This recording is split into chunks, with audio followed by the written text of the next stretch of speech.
You're tuning into the Journey to Your Best Self podcast, where we explore the past holistic well-being, personal growth, and living a fulfilling life. Each episode, we bring you insightful conversations, practical tools, and inspiring stories to help you integrate your mind, body, and spirit on your journey to becoming your best self.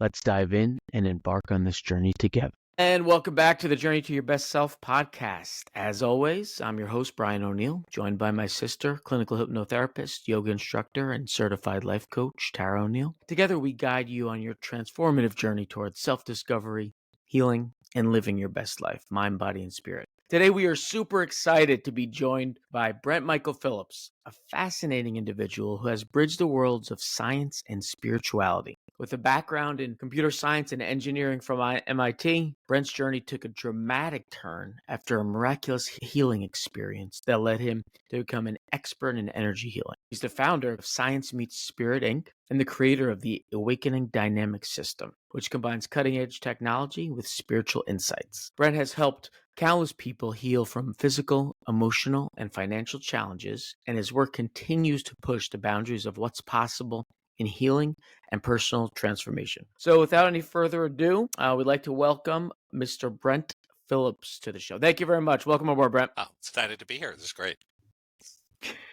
Yeah, we are absolutely. excited. And so you're kind of at the forefront of everything, and always kind of evolving and changing and trying to help people and meet them where you can be most effective. So definitely really appreciate you continuing to sharpen your edges. I really wanted to go back to genesis of this all because, you see MIT right away and you think, the hard sciences, right? The scientific method, the engineering, the left brain stuff, and maybe someone that's not necessarily open to the world of spirituality and a holistic view of things. Was there a classmate, a professor, a book that you read, something that had happened? Where did you expand your mind and spirit? What had happened back then, and take it from there. It's funny that I'm the first to admit I never thought I'd be doing anything like this. Oh my God, if you had told me 30 years ago I'd be doing energy healing, teaching spiritual awakening and intuition, I would have laughed you out of the room. Because growing up, I was just your typical nerd, right? I loved Dungeons and Dragons and Star Wars and video games and stuff like that, right? And when I was at MIT as an undergrad, I discovered the internet, which of course sounds funny to the younger people today. But, I got there in the 80s, no one had heard of the internet. And I was blown away. So long story short, I got my bachelor's degrees, master's degree, and was working on my PhD at MIT. And I became one of the world's leading internet programmers. I was part of the World Wide Web Consortium. I contributed code to Apache. And in 1994, me and two of my guys in my lab, we sent the first ever synchronized live audio video stream over the web. So we're doing some really cool stuff. And I left MIT before I finished my doctorate because I figured this was my gold rush. I was primed for success. I was one of the world's leading experts right at the start of the internet boom. So I left MIT, recruited my best friend, and we started a company building websites. And again, it's hilarious to think about today, but the very first website I ever built in my entire life was the website for the launch of the Sony PlayStation in the summer of 1995. So that was my very first website. Wow. So again, long story short, we ended up doing websites for several Fortune 500 companies, including Disneyland, Nissan Motors, 5 different divisions of Sony. And I quickly got very bored with the web because it was so limiting, especially in the 94, 95. And so my real passion was to build video games. So I designed a revolutionary video game based on the network technology I developed at MIT. And again, long story short, it was really the world's first 3-dimensional graphical MMORPG. Today everyone knows World of Warcraft, but it was the first of its kind. But what happened was I was bootstrapping 2 companies right at the start of the internet boom. And so I was working, 80 to 100 hours every week. It was nuts. And my body broke down. And again, long story short, I spent a couple years going to doctors, and I just got worse and worse and worse. I had horrible pain in my neck, my arms, my shoulders, my back. I went to doctors and physical therapy, and no matter how much therapy I did, I just kept getting worse. I went from 100 hours a week to 80 to 60 to 40 to 20. And at the end, I was only able to be on the computer maybe 10 to 15 hours a week. And it was then I got in to see the top doctor at the Curlin Joe Clinic. And that's like the top physical therapy clinic in the Western US where all the Olympians and professional athletes go. And I was so excited. I'm like, oh my gosh, this guy will know what to do, right? He'll know how to fix me, get me out of pain, get me back to work. And I went in to see him, and he was, sitting at his desk looking at my medical records. And I'm like, tell me what to do. Tell me what to do. And I remember he looked at my records, and he looked at me and he said, well, I'm sorry, son. There's nothing any eye or any doctor can do. You'll never be out of pain, and you'll never be able to go back to work. And I was honestly speechless. I was so shocked. And he told me that he would do me a favor by recommending me for lifetime disability. And the last thing he asked as I walked out of his office, he said, son, is there someone that can't take care of you until you die? And at that time, I was 27 years old. So that was just heartbreaking. And when I told my lifelong friend and business partner, I figured he'd be all, hey, Brent, we'll get through this together, right? We'll figure it out. But no, I was so shocked. His reaction was to fire me from the companies. He then turned around, sold a website company that was founded on my talent, my hard work, my blood, sweat, and tears for several $1,000,000, offered me nothing. And what I call the cherry on the hot fudge sundae, I found out he had been secretly seeing the woman I was crazy in love with. So it was truly, as they call it, a dark night of the soul. I had lost my education. I had lost my career. I had lost my multi-million-dollar company. I had lost a fortune. I had lost my best friend. I had lost my health. I was in terrible chronic pain. And I lost the woman I was in love with. And, understandably, I started drinking a lot, using drugs, thinking about suicide all the time. But I had a friend of mine that turned me on to positive thinking. Nowadays we call it the law of attraction. Back in the old days, we called it positive thinking. And they're like, Brent, when life has got you down, this is why you need positive thinking. So I started going to positive thinking weekends and dancing on the stage and said my mantras and vision boards and all that stuff. And for about 6 months, I was like gung-ho positive thinking warrior, right? Nothing changed. So I gave up on that. And I had another friend turn me on to alternative medicine. And he was like, Brent, some of the doctors are bozos. There's no reason why you can't recover. And at this point, I had resigned myself. I'd probably spend my whole life on disability. I had to move in with my parents, and I was in so much pain. A lot of days I needed help just even eating food. It was that bad. So again, long story short, I spent about 5 years essentially as a full-time patient running around getting all this alternative treatment, racking up a gigantic credit card debt. And I mean, you name it, I did it.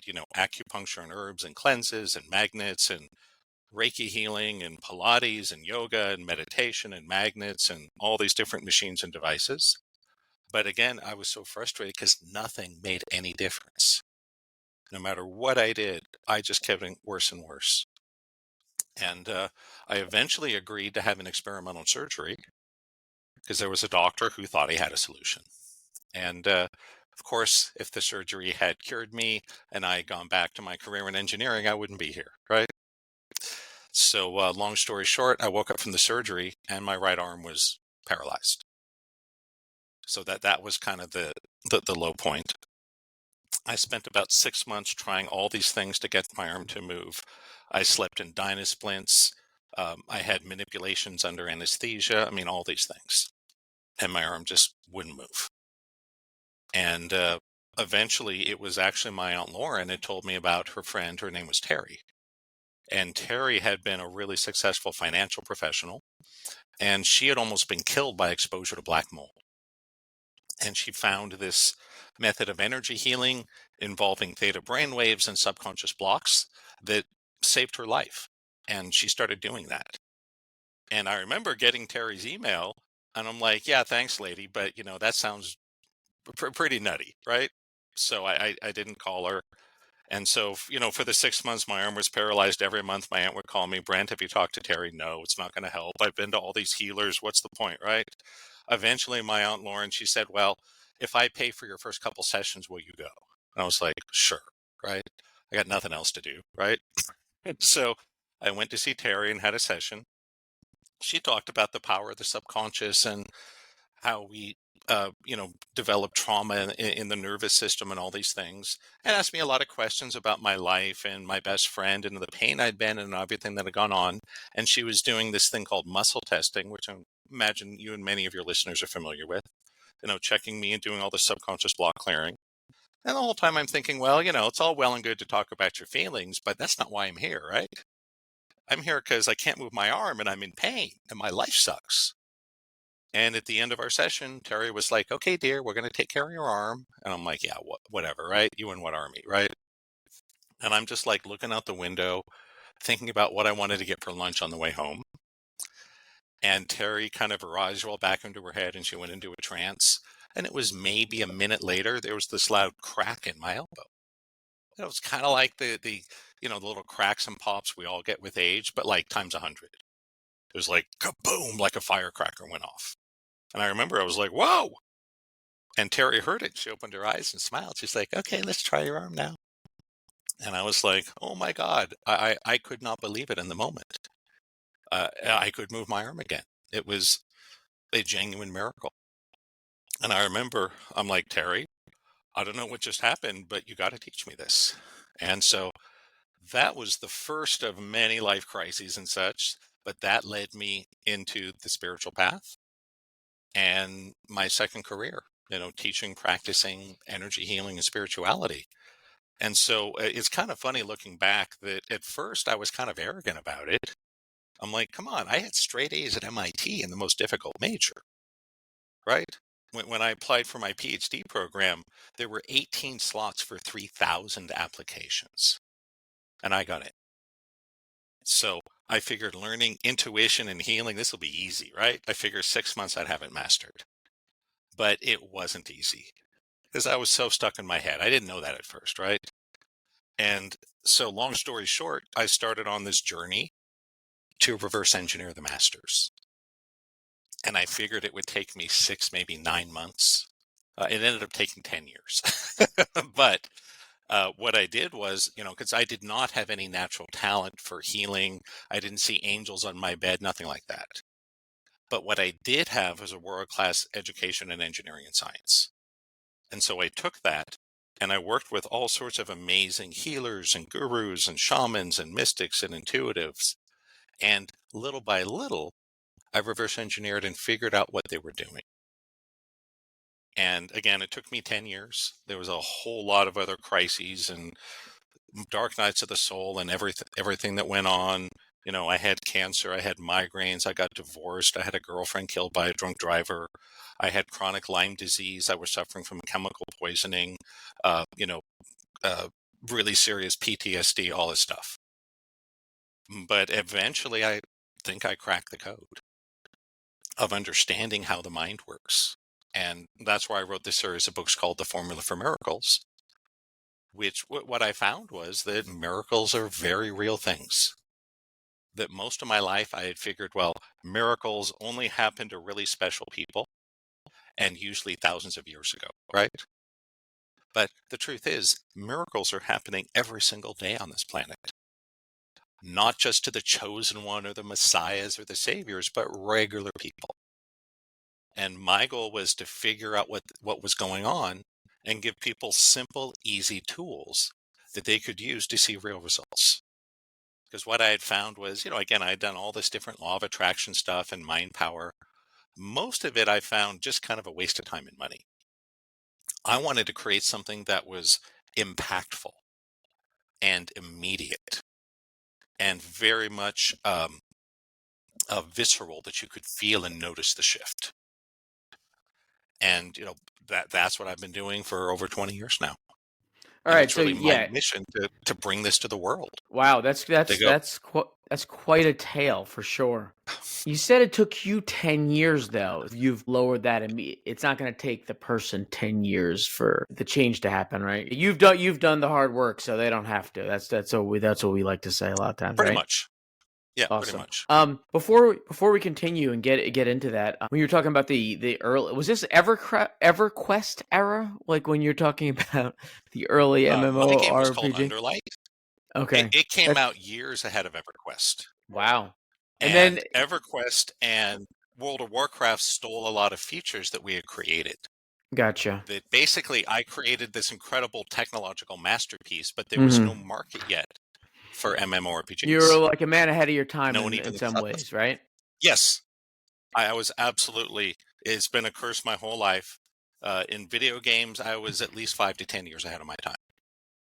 And Right, and then similarly, in the Apache world of went on energy, to the same thing. Apache server went on to thrive as well, right? With Yep. a lot of Linux people like it, open source, like it's yeah. It's still running most of the websites we use today.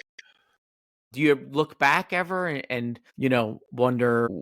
I guess it's meant to be, right? Or kind of regret Yeah. any of that, or not really? There is a curiosity. I'm curious what might have happened had things gone differently. So, for example, I got a great offer for Oracle when I was coming out of MIT. And I wonder what would have happened in my life had I taken that job rather than gone for the startup. But, at the end of the day, even when I was a young man, I knew that I needed to be an entrepreneur because coming out of MIT, I was offered a job at every place I interviewed with. It was especially, as you can imagine, 1995, right at the internet boom, you're one of the world's experts. Of course, everyone wanted me. But my experience was I came out going, this sounds like a great company, but I don't want this job you're offering me. I want this other Mm, guy's job, right? mm, And the only way I was going to get that job at a young age was to found the company. So, I know that it's my nature to be an entrepreneur, but, I sometimes wonder what if I had if I had stayed to finish my PhD mm. before I became an entrepreneur, right? I remember when I watched the Social Network movie about Facebook. The things that Mark Zuckerberg was doing, I was doing things 4 or 5 levels beyond him 5 years earlier. When I look at the earliest Facebook, it seemed like, a child's game to me. So, I do sometimes wonder, what if I had stayed at MIT or taken a different path? Who knows where I might have ended up? But as you said, it all works out the way it's supposed to. Yeah, absolutely. And And if I was meant to be on that path, I would be. for sure. What do you think?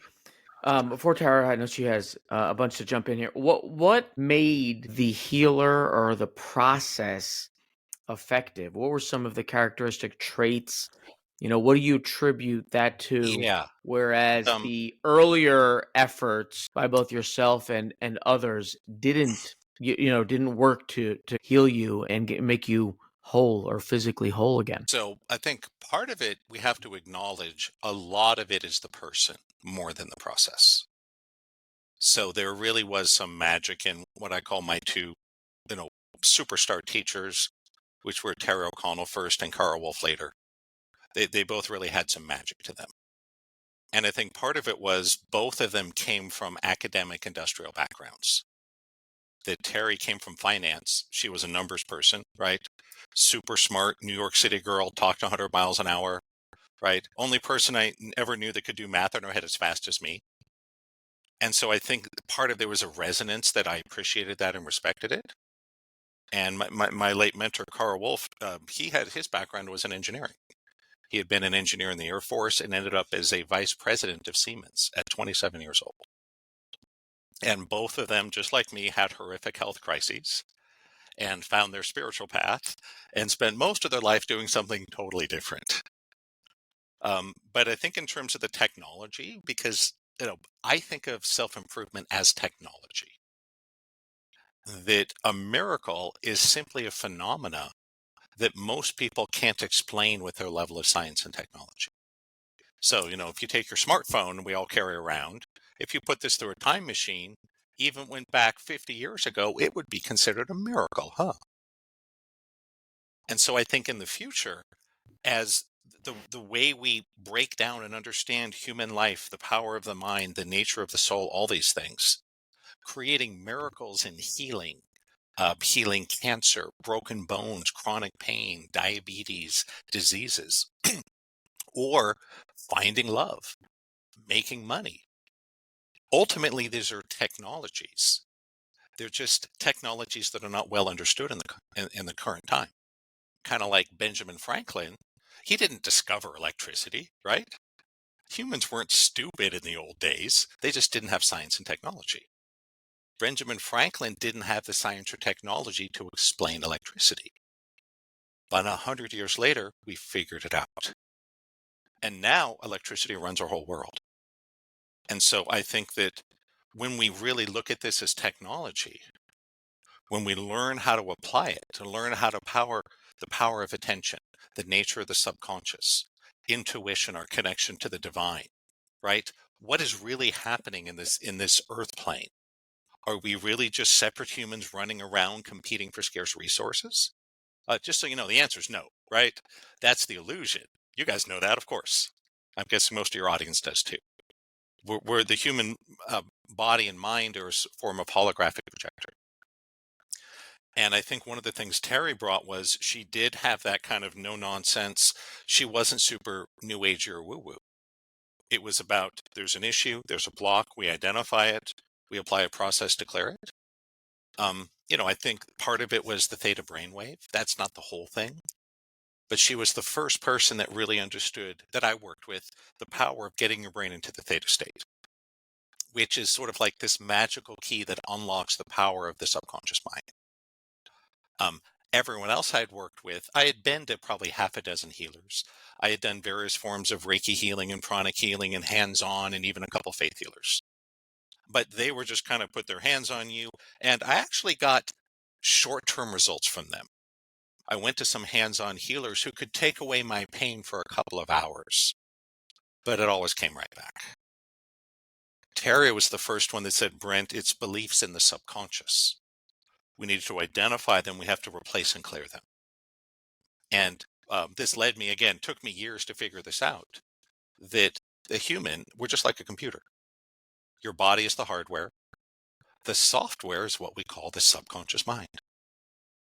And we have a program inside of us that runs every area of your life.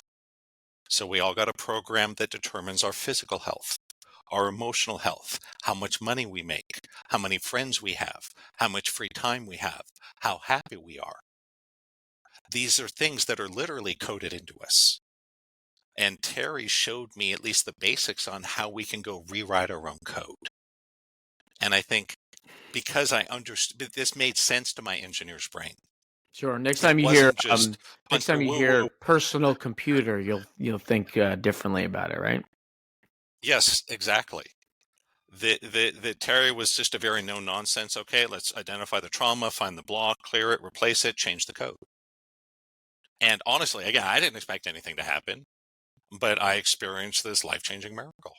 And I want to be honest with everyone that it wasn't like I spent an hour with Terry and all my problems were solved and I lived happily ever after. I wish, right? So after working with Terry, I still had chronic pain. I was still depressed. I still had social anxiety. I still had Lyme disease and chemical poisoning and all these other things that were going on, right? But what did happen was my paralyzed arm went crack and instantly healed. And that was enough proof for me to dive in headfirst. I'm like, okay, I know for certain there's something real here, right? And I mean, I think of myself as a lot of what I've done is I've learned all that from these amazing people. But a lot of them, what they teach is wrapped up in what I call a lot of fluff and nonsense. And my goal has been to strip all out the fluff and nonsense. Let's just stick with what works. In martial arts, it's a good parallel would be Brazilian Jiu-Jitsu. That there is traditional Japanese Jiu-Jitsu, but when it went to Brazil, the guys were using it in street fights every day because Brazil in the early 20th century was a really chaotic, violent place. And they learned very quickly what holds and moves and throws really worked in real life and which didn't. And today, anybody that's into MMA and professional fighting knows Brazilian Jiu-Jitsu rules the roost. No one gets very far in MMA without learning Brazilian Jiu-Jitsu. Why? They got rid of all, not that the ceremony and all that is bad, but it doesn't Sure. help you in a fight. And that's kind of what I've done. I Yeah. don't mind people that wear crystals and robes and sandals and have Buddha statues. Many of them are good friends of mine. But I'm just a very no nonsense. What's the issue? What's the technology? How do we get in? How do we make a shift? Yeah. And, Yeah. we can talk about our feelings later. Nothing Yeah. wrong with that, right? Absolutely. Yeah. Right. It's not what you think, it's how you think. A lot of times we say. Yes. So thank you, Brent, so much for sharing this story. So many of the questions I was going to ask, you've already answered. So thank you Awesome. so much. No But you're problem. definitely speaking my language with the subconscious and the unblocking. It is a lot. Sometimes the law of attraction is a good place to start for Sure. people, right? They're just introduced to it, but a lot of it's fluffy, right? And that's just the Yes. nature of our modern world. Can you give an example of the programming? And I think a lot of people talk about money and the lack of money and that Sure. programming that we're put in. So what would the no fluff thing be, right? Instead of just saying affirmations, I'm abundant, I'm prosperous all Yeah. day long and until you're blue in the face, Yeah. where do we have to I did go that. in? Yeah. Oh, For welcome 5 to course. years, I said my affirmations 108 times every single day for 5 years. And none of them ever came true. Jesus. Wow. Yeah. Right. Yeah, I was hardcore, right? I didn't cripple myself with repetitive stress injuries because I'm mellow and laid back, right? I was intense, hardcore, AAA personality, right? Dopamine driven, accomplishment, success, challenge, right? But I'll give a really simple example. Money's a little more complex. Let me answer that second. A really simple example. What I found one of the easiest things in the world to heal are pet allergies. My success rate, I can't say it's 100%, but it's like 99.8%. What is an allergy? An allergy is the body's intelligence simply not recognizing a foreign substance. That's all it is. And the body wants to play it safe. So when it's exposed to something that it doesn't know what it is, it assumes it's a dangerous pathogen and tries to get rid of it. That's what the histamine reaction or an allergic response is. So by simply doing 2 downloads and 1 block clearing, you can heal about 80% of allergies. Not all of them. Some are deeper, tougher, right? One, you teach the body how and what it feels like to process the allergen with grace and ease. And then you remove the belief, the block that the body is offended by or allergic to this thing. So 2 downloads, for example, if you have a cat allergy. If you know how to get yourself into a theta state, download, I know how to process cats and cat dander with grace and ease. I know what this feels like. And then clear the block, I'm offended by or allergic to cats or cat dander. 80% is gone forever. So I like that. That's a simple example. Yes. That's how we work. Mm-hmm. You're simply rewriting the code, right? Just like if I go to my computer and click in Windows and change the background color, it goes from red to blue in a split second, right? Why? It's just sending a different signal from the CPU to the graphics card. Mm-hmm. Instead of saying draw the background red, it's saying draw it blue. Mm-hmm. And our bodies are the same. This is how people instantly heal overnight from cancer. Mm-hmm. One day there's a tumor there, the next day it's gone. What have you done? You just changed the code. Right. So some of these modalities are maybe getting us into theta, but they're not recoding, correct? Would you say that might be the difference? Is There's a why little of both. Yeah. okay. I like to think of this in terms of 3 generations of technology. Okay. First generation is kind of your old school law of attraction, positive thinking, right? Think positively, vision boards, masterminds, think and grow rich, right? I don't spend a lot of time on that. I just tell everyone, just go read Think and Grow Rich and you're all set, right? Or even better, the 7 Keys to Success, which was the original version. The Think and Grow Rich was actually crippleware, but that's a whole nother story. Mhm. Things get interesting in the second generation. This is things like Psych K, Theta Healing, EFT, Emotion Code, Healing Codes, because they have specific techniques to identify and work with beliefs or subconscious blocks. And that's where we start to see the medical miracles. That's how my elbow instantly healed. That's how people heal overnight from cancer or diabetes, et cetera, et cetera. It's how we can clear most allergies in 5 to 10 minutes. And the second generation is wonderful. And they all kind of work on the same principle that we have all these beliefs or codes within us, and they're creating a reality. and we go find the buggy code and replace it. And that's what I learned from Terry. And again, there's dozens, if not hundreds of modalities that work that way. And that's great. Again, it would be my first go-to physical health. But I have found just working the beliefs alone in the subconscious doesn't move the needle on money, confidence, presence, overcoming anxiety, things like that. And that's where I find the third generation so fascinating. And it was my late mentor, Carl Wolf, that introduced me to that. And the third generation is very different because it's about movement and brain entrainment. That there's kind of what they call the three pillars would be movement, learning how to move your body the proper way, and read energy. You can literally read someone's source code by watching them move. Part of it is learning how to entrain your brain and nervous system to connect to the space around you.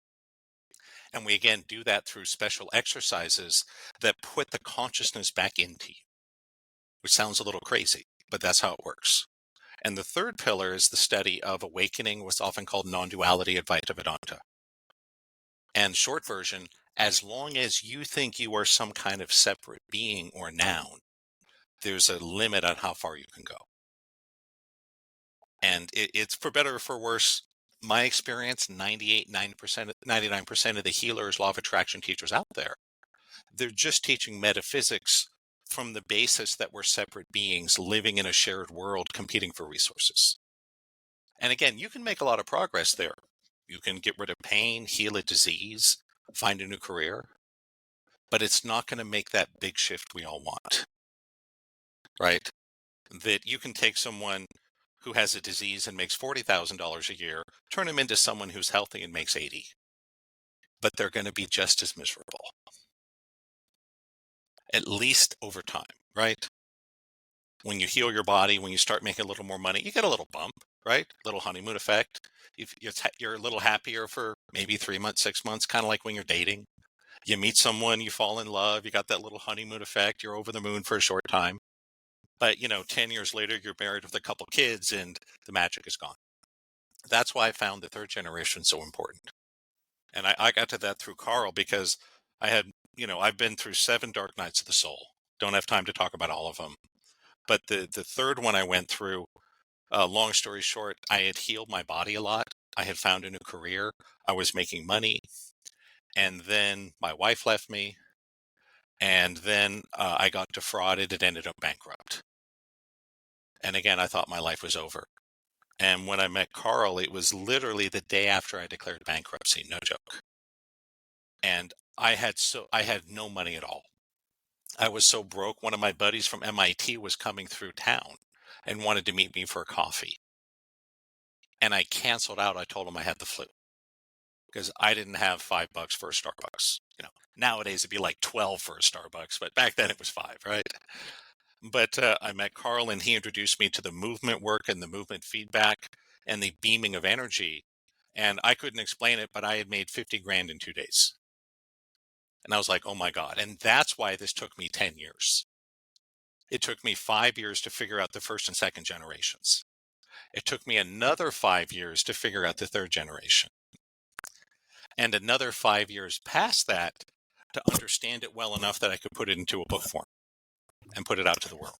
So And it why is kind of funny because is there a commonality between forgiving them's one thing? Is there a Sure. commonality between some of these people that have wronged you? I would imagine that they do not see us and matter and the universe and everything as connected as one and all beings as one. Yes. Do you find that they do share that fact that they were living in that kind of duality? Yeah, And for sure. you try to surround yourself with people that are seeing things more in, at the third level and kind of the connection, or do you try to turn people that are still seeing, the world that way? And then the second part is it their family dynamic? Is it society? Why is it that so many are stuck with that mindset? Yeah, I think I think it is. There's a couple things in common with. There's been a lot of people that have hurt me. The most obvious being my lifelong best friend who betrayed me, stole my millions of dollars, and left me in horrible pain on disability for life. One is, as you said, they still believe in separation. They believe we're separate beings in a shared world competing for scarce resources. That's the paradigm of our culture. If you were to say so publicly, you'd be ridiculed. It would be like, imagine standing up in ancient Rome and talking about general relativity. They would all laugh at you, right? Oh, space time and, dimensions and gravity is the warping created. No, they would laugh at you, right? Similarly, most of the people that hurt you, what it comes down to is pretty simple. There's a saying in the world of psychology that hurt people, and I think that's largely true. That everything everyone does at the moment they do it, they've justified as being the right thing. So a drug addict goes into a liquor store and shoots the clerk dead to steal $100. In that addict's mind, that violence is justified given their pain and what they're going through. So one is, they still believe in separation. They're acting out of their own pain taking over. I think Eckhart Tolle called it the pain body. And another thing in common, this may surprise a lot of people, the people that hurt you the most are pretty much always your soulmates. That I remember, one of my dark nights was I had some pretty horrific injuries from a car accident where basically there was, an old man who fell asleep behind the wheel, ran through the red light and smashed into the side of my car. And, I had a concussion, I had whiplash, I had lower back pain for probably 15 years.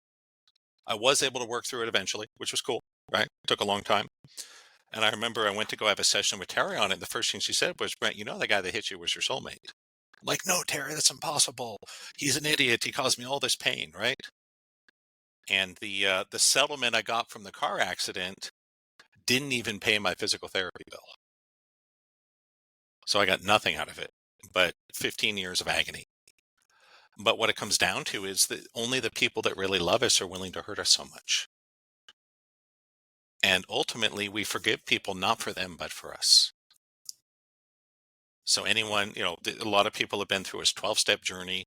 I've had my issues with addiction, spent a lot of time in 12-step rooms. That's something I learned. You forgive people not to give them a free pass.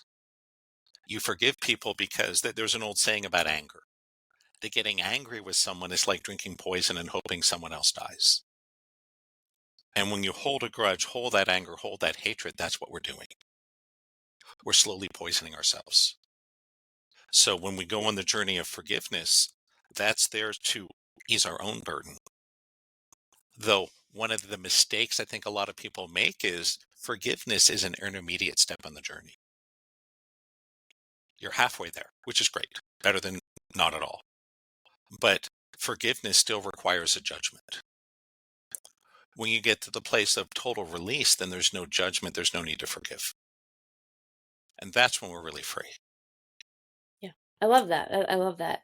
The way you articulate that is I can resonate with it. I think a lot of people can. You mentioned Eckhart Tolle. One of my favorite Mhm. things to ask is if you have a book that you would recommend that most people in their lifetime could read to get them I would on their say journey. if I had to pick one, I'd pick Michael Singer, The Surrender Experiment. I'm currently reading it for the first time. I don't know Wow. how it slipped through me, but I've yes. read it 4 times. All right. So yeah, I'm on Amazing, one. life-changing. And Okay. I love Well, Michael Singer because he's taking some of the third gen concepts and putting it in a form that's very easy for regular people to access and understand. yes. It's easily digestible and Right. relatable as opposed to Yeah, an you read ancient some of text. the more hardcore Advaita stuff, Ramana Maharshi, Nisargadatta. It's a little harder for the modern person to get it. Yeah. But Michael Singer really puts it so elegantly and easily that the way we achieve in life is by letting go and surrendering. Yeah. And But you that's the you opposite you of what we're learned taught, that. right? Yeah. Yeah. What I was taught by my parents, by my schools, even at MIT, was work hard, force things to be the way you want. And I really like the victim victor vehicle model Mhm. from Carol Ruth Knox. She was a Christian mystic. That's basically the 3 stages of the human spiritual journey. At the lower levels of consciousness, you're a victim, like a child. And a child doesn't have a lot of power, do they? They wear what their parents buy for them. They eat the food their parents give them, right? They sleep in the bed they're given. That's how much of this world lives as a victim. What I do doesn't matter. Immediate gratification, right? Most of our culture is in the victor, where we think we're separate beings competing for resources. I need to be smarter, better, stronger, faster, right? Get more money, get a bigger house, get the attractive partner, get the fancy car. And we think that if we can achieve and accumulate enough stuff, it'll make us happy. Little hint, it won't, right? You get a little bump, right? For a little while you feel good. But if most people made $1 million tomorrow, 6 months out, they'd be just as miserable as they are now. Probably They just have a lost bigger, money. yeah, many of them would lose it. Even if you didn't, you'd be just as miserable as you are now. There'd just be a bigger number on your bank statement. It wouldn't change things as much as we think. And that's why this awakening is so important to me, because that's the graduation from victor to vehicle, where we recognize we're not really a bunch of separate beings competing for resources, that we're on a shared experience. And the mind and the ego were so limited. They see so little. One of the fun science facts I love, still blows my mind, is that if you looked at the human visual spectrum, we think we see everything around us, don't we? Right? We think we're so smart and so clever. We can see the colors and the shapes and the motion and, all these things, right? That compared to the entire spectrum of light, if the whole spectrum of light were 2,000 miles, the human eye sees 1 inch. That's how limited we are. So you're seeing 1 inch out of 2,000 miles. It's a And great visual to get yeah, people to and think. what it comes down to is when you're living pre-awakening, surrender and letting go don't make sense. Why would I surrender, right? There's a girl I like. Terrifying. I'm going to ask her out first, beat up the other guy that likes her, and I win, right? Caveman style. There's a job I want, right? I'm going to take it. And there's something I want. I'm going to go get it and take it. That's going to make me happy. That's the paradigm we're living in, and that's why so many horrible things happen in the world. But that's based on 1 inch out of 2,000 miles.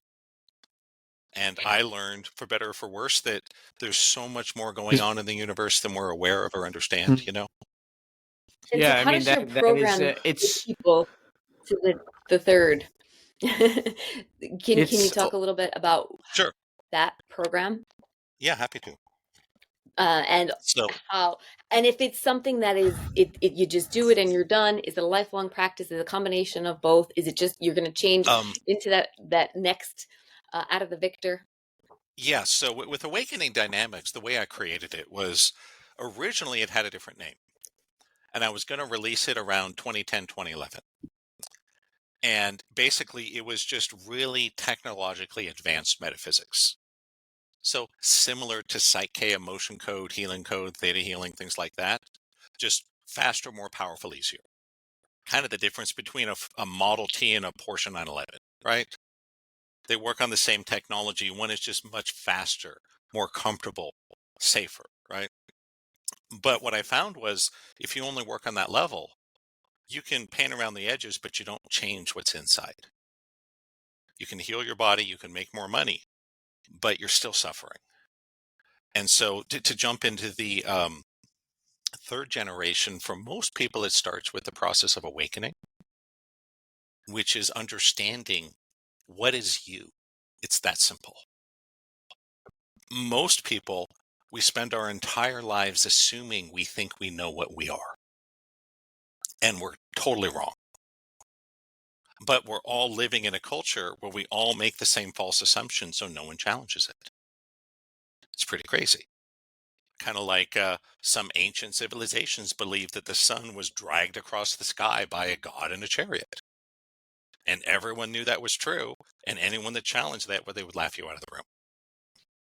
So the process of awakening is to turn your brain inside out, to see that what you are is not, you are not a human, you are not a soul, you are not a spiritual being. All those things exist, but they're not you. Not too much different than we all got a body, right?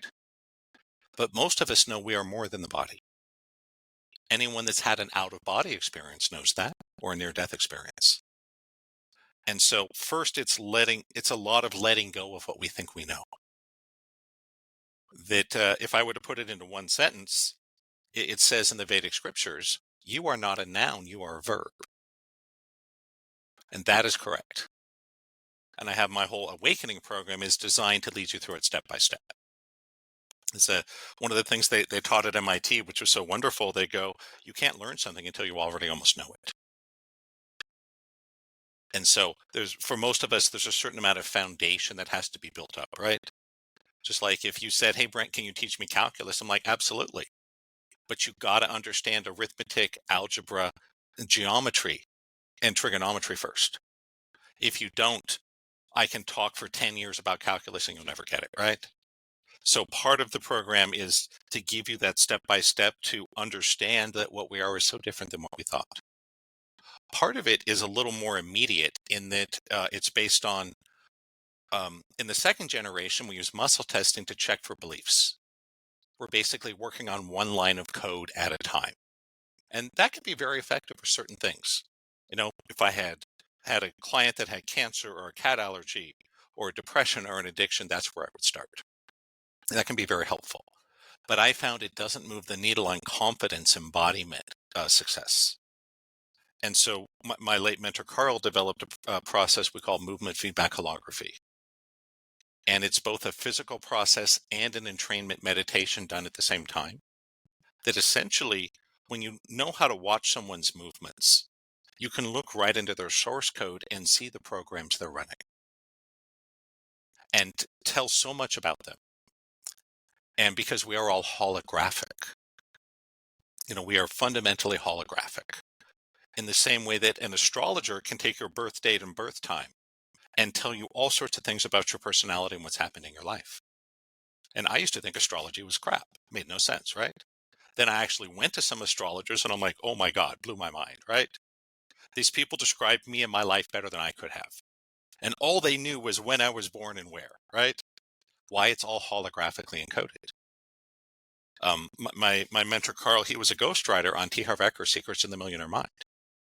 One of the claims T. Harv made in the book was, I can talk to someone for 30 seconds and tell you how much money they make.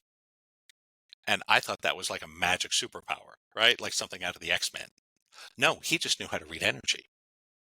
So basically by moving the body and reading the energy, we can see what's going on.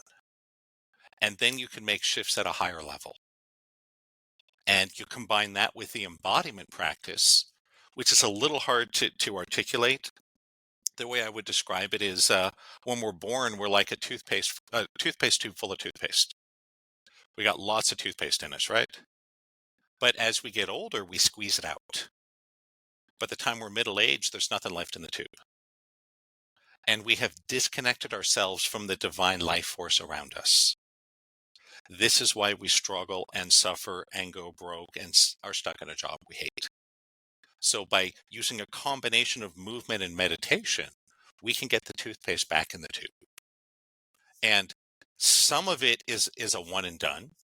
So when we clear beliefs and traumas or discover awakening, once you've done it, you've done it. You got it, right? Once you are fully awake, you will never lose that. For the most part, if I work with you, clear blocks and traumas, they do not come back. But the embodiment practice lasts for a lifetime. And so I still do my embodiment practice probably 6 days a week. Why? It takes time. It's a bitch to get the toothpaste back in the tube, but we know how to do it. And really, if you look at the way I was when I was younger, I had all this talent, all this ability, all this education, but my life was crap. I had been so close to huge success over and over and over. I could tell stories have been 5, 6, 7 times. I was one step away from making millions of dollars, of launching to the next level in my life. And somehow it all fell apart. I was working so hard creating all this value, but it all ended up in someone else's pocket, not mine. These are signs you've been disconnected from your life force. Yeah. No, and no. what we Okay, call living in the hold on. mind, As far being as in our your life, head. back to our life force, what does it mean? What does it mean that we're Uh-huh. all inherently holographic? What does that mean? What it means is if you look at, let's say we have a picture of a car, right? Yep. If I take my scissors and cut the picture in half, I got the left half of the car in one hand and the right half of the car in the other, right? That's how a normal photograph works. But a hologram, specifically a laser hologram, doesn't work that way. If you take a hologram and cut it in half, what you get is two pictures of the entire car in lower resolution. And so, for example, the phenomena of iridology. It's a really fascinating modality where they can look at your iris in your eye and tell you what's going on with your health. Another one, a live blood cell analysis. You prick your finger, take a couple drops of blood, put it under a microscope. A good blood cell analyst can look at one blood cell and tell you all sorts of things about what's going on with your health. Right? You're overweight, you have high blood pressure, you have diabetes, you're eating too much of this, not enough of that. How does that work? Well, it's because our bodies, minds, the whole human is holographic. All the information about you is in every single part of you. Every single cell in our body has our entire genetic sequence. And this is why one of the things my mentor Carl talked about, how you do anything is how you do everything. Why? How you brush your teeth or drive your car or play a video game, it's the same you. And this is how the movement works. He would have people rollerblade or shake their hands and tell them everything going on in their life. And it seemed like magic. Really, he just knew how to read the hologram. And so just by watching someone shake their hands, I can tell you about how much money you make. I can tell you a lot about your personality. Why? Every aspect of all of us is encoded into every bit of us. And that's how you can look at someone's iris and tell what's happening in their liver or their bones. That's how you can look at one drop of blood and tell someone everything going on with their health. It's also how an astrologer can take your name, birth date, and birthplace and tell you all sorts of things about what have happened in your life. It's all encoded in there. So, do And have the analysis kind of be more accurate? Is it critical that it's natural and fluid, almost like do you almost want the person that you're working with to not know that you're analyzing that, because that could kind of maybe change how they're reading, because yeah, it's they're thinking that would be about what tough they're to do doing? practically, Hmm. right? How would I have someone come to a class and have me read their energy without them being aware that that's what's happening, right? Right. So that would be great in the ideal. It's just not practical. What I would say is when people do the movement, when I read their energy, Hmm. that they just have no agenda. Don't try to make it good or bad. And so you just move. Try not to think about it too much. Because it's funny. For example, let's say you're moving really rigid and stiff like a robot. If you try to make it more fluid and flexible, you're going to make it worse. And there's all these little pointers I picked up. But a lot of the time, you actually want to do is to exaggerate the opposite. You want to do the exact thing you're trying to avoid. And that will move you through it. It's Carl Jung called it the shadow. So a lot of the more advanced work is about integrating our shadow, taking these aspects of ourselves we don't like, that we judge, that we push away, and reclaiming that power. What he would say is most people piss away 90% or more of their personal power in resistance to their own shadow. So for some people, it's sexuality. For some people, it's, a style of clothing or music. That when we decide that we're smart or honest or good or rich, we're immediately putting the opposite into our shadow. And the more advanced work, it's not for everyone. You do have to have a strong stomach because, it's like in the movie, A Few Good Men, where they say, you can't handle the truth. There is some truth to that. Not everyone is ready for you then to tell them the truth about what's really happening in their life. And I know when someone's not ready because, one, they'll start to argue with me. I'll say, hey, your movement is rigid and stiff like a robot. No, it's not. I do yoga and Pilates. I'm super flexible. It's like, okay, you're not ready to hear this, right? Or they start justifying and defending. So that's okay. Just because you're not ready today doesn't mean you can't get ready, right? Like I said about calculus, if you don't understand geometry, I just have to teach you that first. Then you can learn it. Not a big deal, right? So part of what I do is assessing where someone's at and understanding what is it they need to take the next step forward. Because it's not the same for every person, you know? Awesome. Some people are Yeah, ready that's for that that's kind of that's brutal exposure of the truth. yeah. Others are Absolutely. not, and that's okay. We're all at where we're supposed to be. Yes, I agree. I love that you are bringing in the embodiment into it because I do think in some of the subconscious reprogramming, the embodiment is not there. I also, Yes. as a huge yogi, I will say it's rigid, right? It's not the same as a Tai Chi or, some of these more fluid movements where you are allowing your body to move, not like Hmm. directing it into these more masculine movements in more of a dance, and then there's the masculine and the feminine we could talk about a lot. But I'm Sure. wondering if you mentioned 6 days a week, is there a point where some people actually they get to this embodiment and they enjoy it, right? So now, like for me, like it's taken me a long time to get there, but now like dance is incorporated in my movement Yeah, because it's more flow. absolutely. That when you're first learning to get the consciousness back into your body, most people experience it. I wouldn't say it's painful, but it's uncomfortable. And that will persist depending on the person, anywhere from 3 months to maybe 2 years. But if you keep doing it, you will break through. It took me about 2 years of doing the movement. And at some point it shifted and I started to enjoy it and I feel so much better afterwards. I'd say, doing the embodiment practice is kind of like exercise. Every time I do it, I'm like, wow, I feel so much better. Why don't I do this more? Right. And then the next day it's like, oh man, time to do the embodiment. I don't want to do it. Right. It's the same thing. Yeah, agree. But if you have a community and someone to keep you accountable, if you're willing to walk the path, you will break through. Yeah, And now I kind of look forward to it. yeah, yeah. You Anytime just I'm mentioned. down, feeling crappy, low energy, all I need to do is do some embodiment work, and I always feel better afterwards. It's Yeah, almost like magic.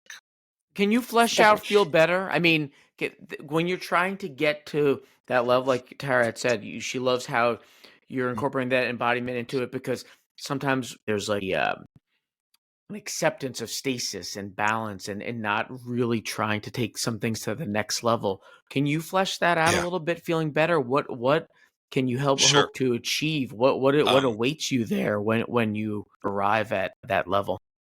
the way I would describe it is, and this is what I do with people in a lot of my, one-on-ones as well as the group trainings, is we turn up the volume of okayness in your life. So if I were to work with you and beam you with energy for 5 or 10 minutes, nothing is going to change in the externals of your life, right? You're going to have the same job, the same body, the same family. You're going to live in the same place, have the same car, right? The same clothes. Nothing changes, but everything feels more okay. Your problems seem a little more solvable. Your pain seems a little more manageable. You're less discouraged, more excited about what might come. And that's where we need to get to see the big changes. Because everyone thinks, oh, when I make a bunch of money, then I'll be happy. No, you got it backwards. Be happy now first with exactly where you're at. That opens the door for the money to flow.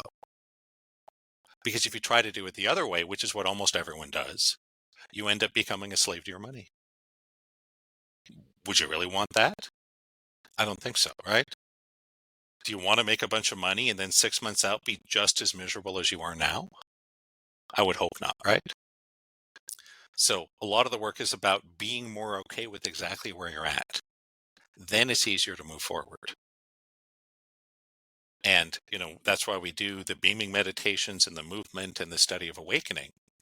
All these things contribute to us feeling better about where we're at right now. At the same time, part of human existence is to have ideas and goals and want to do better.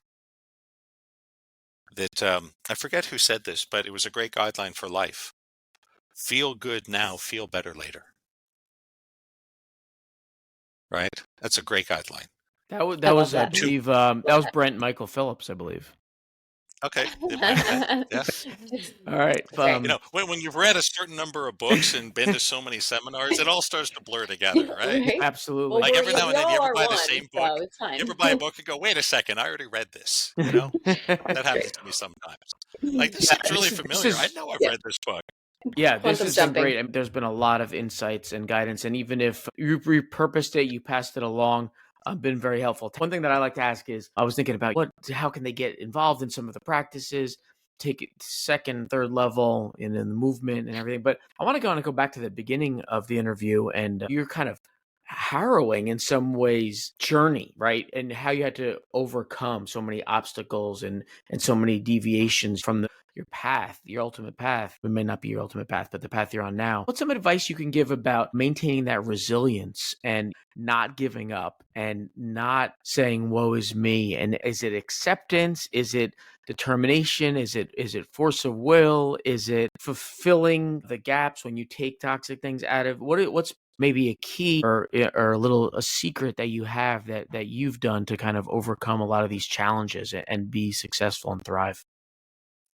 I think if I were just to give one piece of advice, it would be for everyone to start seeing how we all live in prisons constructed out of what we think we know. So in the 90s, I was miserable. I was day drinking, using drugs, wanted to kill myself. Why? I thought I knew that I could never recover, that I'd never be out of pain, that I'd never be able to work or make money. That wasn't true, but I believed it to be true. And so, but most people, we live in a world where our emotions and our beliefs are opaque. We can't see past them. And some of the more advanced trainings I do are to show people how to take your belief systems and emotions and make them transparent so you can see past them. And so whatever you think is impossible, all that means is you just haven't found how to do it yet. If you went back in time 100 years and showed them your smartphone, they'd be like, that's impossible. Yeah. You can't have a device in your pocket that connects to the whole world, that records videos and has all the knowledge of all the libraries at your fingertips. That's impossible. Well, here it is, right? Surprise. If you had talked to Christopher Columbus and said, yeah, we're going to build a ship not to sail the ocean, but across space and land on the moon, he would have said that's impossible. So just know that whatever seems too difficult or impossible, it just means you haven't been given the means yet. And it could show up tomorrow. And I'll admit, a lot of my journey was fueled by desperation. I never would have gotten into energy healing or mind power or any of these things, but my circumstances made me so desperate. And what I would say is, if that's your pattern, maybe if you're willing to shift without needing the desperation, it could be easier. That almost every high-level healer I've known and worked with got into it from a massive health crisis. It's not 100%, but it's like 90, 95%, right? And almost all of us had to exhaust conventional medicine's abilities first. Only then did we look around for alternatives. And so, I'm not against conventional medicine. There's a lot of things doctors are good for. But just don't be limited by what you know. It's hard, right? And that's why we need other people. That's why we need others that are on a different journey. They can see things we can't, That's a really great message and very, very helpful for those of us that tried everything and continued maybe to sometimes even get to that ultimate rock bottom, right? It's like the healer Yep. rock bottom. You have to be stripped of everything to rise above. And that message that you've shared with us this past hour has been really inspirational. And thank you so much, because I know somebody out there needs that right now and to hear it. So I appreciate it. Yep. It's been a pleasure. And I look forward That's been awesome. to connecting Absolutely. again. Thank you very much, Brent. Yeah, I lied. Come on. What was the first thing you did when your arm was healed? I went home and told my wife. Okay. And I thought she would be totally racquetball? behind it. No, No well, just tennis? because my elbow instantly healed, I still had all sorts of problems. I was Gotcha. still in No. a lot of pain. Yep. But I It's did start going back to the gym, and I started doing yoga. That's amazing. Yeah, So I did it's an start, incredible get active a- again. incredible story. So much hope and promise. And like Tara said, we learned a real lot. And everyone that was listening and viewing is definitely going to get some huge takeaways. Where can people find out more about your programs? I know that you're revamping a lot of stuff. Where can they find you Yeah, online and connect with easiest thing those is, and give us a little preview of what they'll find when they get there? sure, go to my website, which is awakeningdynamics.com. It's got a link to my YouTube channel, tons of videos there to learn more. And I do live demonstrations of healing several times a year. I call it 5-minute healings, where it's a live webinar where I take people up one at a time. And my goal is to change your life in 5 minutes. And so I would say, go to my website, get registered for the next 5-minute healings. And, I will work with anyone on anything. And I'm confident I can make a shift in almost anyone's life in maybe 5-6 minutes. Doesn't mean I can solve all your problems, but I can absolutely move you forward. And I know a lot of this sounds just too good to be true. That's okay. I will say, show up, have your own experience, decide for yourself how real this is. Because I was that guy. I had to experience it for myself to believe it. And that's why I do this. So again, if you want information, go to my YouTube channel. I'm starting to put a lot of stuff on Instagram. I have a public Facebook group. Everyone's welcome to come hang out. I do Facebook Lives every week. And I do the 5-minute healings about every 6 to 8 weeks for anybody that wants to see this in action in real time on real people with real issues. And, some of this has to be experienced to be understood, right? I say it's like orange juice. How do you explain to someone who's never drank it what orange juice tastes like? That's almost impossible. It's like, here, dude, take a sip. Then you know exactly what it tastes like. So I'd say, hey, come to the event, say hello. I might pick you to do some work on. Nice. And then hopefully you'll have your story of your own miracle you can share with people. Awesome. Love it. Yeah, love the hope and promise of that. Thank Thank you. you so much. It's been great to be here. Thank you so much for joining us on this episode of the Journey to Your Best Self podcast. We appreciate you being part of this community. For more resources, insights, and ways to connect, head over to youroneself.com. Don't forget to like, subscribe, and follow us on YouTube, Instagram, and wherever you listen to your favorite podcasts, including Apple, Spotify, and Overcast. Your support means the world to us. Until next time, keep aligning your mind, body, and spirit, and peace, love, and self-discovery.